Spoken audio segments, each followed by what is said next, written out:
ഇത് ഭയങ്കര കോമഡി ആയിട്ടുണ്ട്. കാരണം ഇന്ത്യനെ ഏറ്റവും നന്നായിട്ട് ഇപ്പോൾ ഉപദ്രവിക്കണ കൂട്ടത്തിൽ അത് ഫസ്റ്റ് ഉള്ളത് അമേരിക്കയാണ്, US ആണ്, ട്രംപാണ്. ആ ട്രംപിൻ്റെ വായിൽ തന്നെ ഈ സംഭവം വന്നു. ഈ ട്രംപ് പറഞ്ഞത് എന്താണെന്ന് പറയുക ഇന്ത്യനെക്കുറിച്ച്? ഹെൽ ഹോൾസ്, നരക കുഴി എന്നാണ് പറഞ്ഞത്. അതേ ട്രംപ് തന്നെ. റഷ്യ-ഉക്രൈൻ യുദ്ധത്തിൽ റഷ്യൻ്റെ പ്രൈമറി ഫണ്ടർമാരാണ് ഇന്ത്യയും ചൈന എന്നാണ് ഈ ട്രംപ് പറഞ്ഞത്.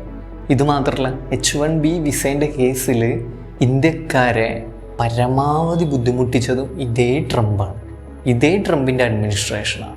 റഷ്യൻ്റെ കയ്യിൽ നിന്നും ഇറാൻ്റെ കയ്യിൽ നിന്നൊക്കെ മര്യാദക്ക് ട്രേഡ് നടത്തിക്കൊണ്ടിരുന്ന ഇന്ത്യനെ ഭീഷണിപ്പെടുത്തിയതും ഇതേ ട്രംപ് അഡ്മിനിസ്ട്രേഷനാണ്, ട്രംപാണ്. ഇതേ ട്രംപാണ് ഇന്ത്യൻ പ്രൊഡക്റ്റിന് ഒടുക്കത്തെ താരിഫ് ചുമത്തിയതും. ഒന്നും വേണ്ട, കുറച്ച് ദിവസം മുമ്പാണ് നമ്മുടെ ഇന്ത്യൻ ക്രൂ മെമ്പേഴ്സുള്ള 3 ഷിപ്പിനെ അമേരിക്ക അറ്റാക്ക് ചെയ്ത് 3 നാവികരാണ് മരണപ്പെട്ടത്. എന്നിട്ടിപ്പോൾ ട്രംപ് പറയണത് ഇതാണ്. കൊള്ളാം.